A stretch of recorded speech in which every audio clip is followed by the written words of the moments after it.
On the 31st of October 1973, my life was totally changed by a television viewing experience. I was only 15 years old. ITV transmitted the first episode of The World at War, a 26-part colour television series to be broadcasted weekly over the next 6 winter months. It not only acquainted me with the documentaries of World War II, but it also introduced me unknowingly to the voice of Laurence Olivier, an actor who would play a part in my life a mere 10 years later. The World at War cost about £900,000 at that time, the equivalent of circa £15 million now. Colour footage was expensive to license and collect, but it was a breakthrough production. 4 years of work until it hit the small screen.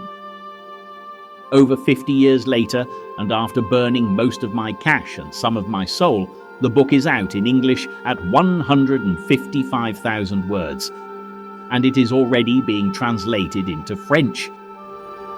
The television series as the book is called World War II: The Call of Duty, a complete timeline.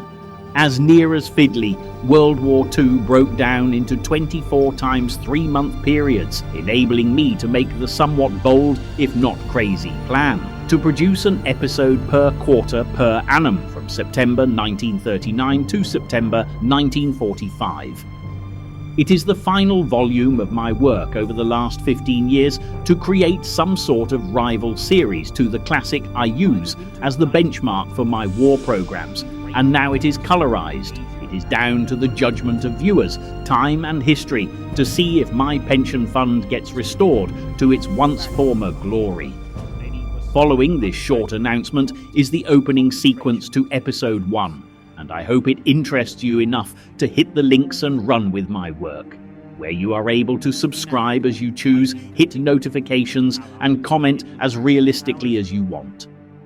I'm pretty sure I have ironed out any creases, but a piece of television work lasting in the region of 24 hours will likely have a bump or two that I am sure will be pointed out to me over time.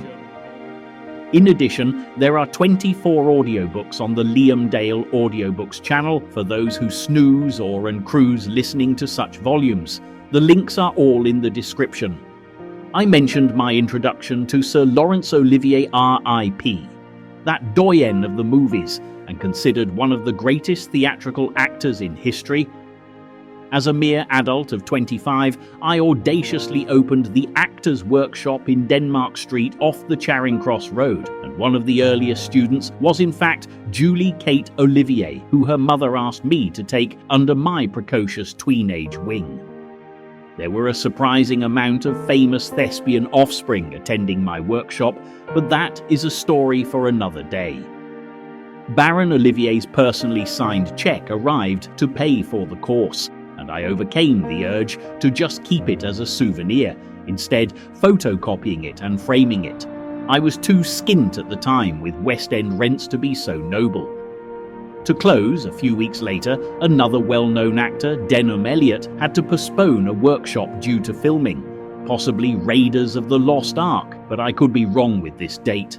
Anyway, I had to telephone 12 students to advise the schedule change, amongst them Julie Kate expecting her mum, the delightful and still with us Dame Joan Plowright, the Baroness Olivier DBE. I was shocked when the phone was answered by the immediately recognisable Dad himself, as I tried to so casually relay the news of a changed schedule.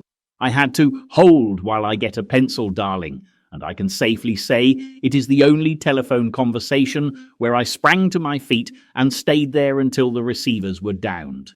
And yes, I have spoken with Buckingham Palace on several occasions in my career, but Sir Larry is the only call I was ever at attention for. This work is my tiny tribute to the personal connections with this icon of theatre, and my tribute to those who came before me at ITV, as in my twilight years I dare to present, as far as I know, the only 24-hour World War II series in existence. Since that 50-year-old plus classic. Welcome to the Call of Duty, and my thanks, Liam Dale.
It's easy to look back at the past, study the history of war, and uncover dramatic reports of heroic exploits, daring deeds, evil megalomaniacs, and vicious dictators. And all too soon, you'll find yourself completely detached from such events.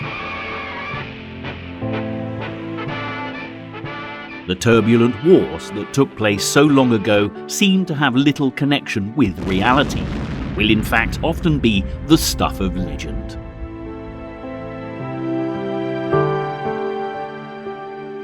Whether you consider the conflicts of the ancient Greeks, the battles for Troy, or Alexander the Great's conquest for world domination, what we now know often owes more to movie makers of the more recent past's interpretations.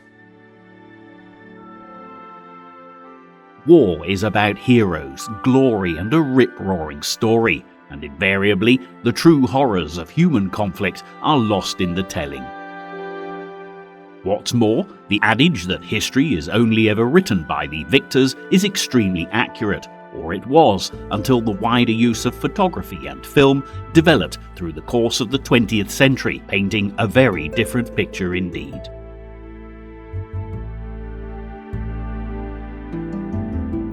So, to really understand the concept of war on a global scale, the World War II years of 1939 to 45 provide perhaps the first complete overview of man's inhumanity to man, alongside the bravery and heroism that show the very worst and the very best facets of human nature.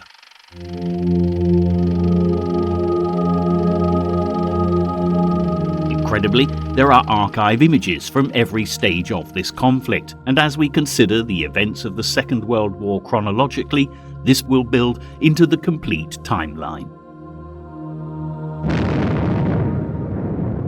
This is our past that we can truly connect with, revealing a history littered with living, breathing survivors who can still tell stories of the comradeship, hardship, suffering, and sadly on occasion, the futility of battle.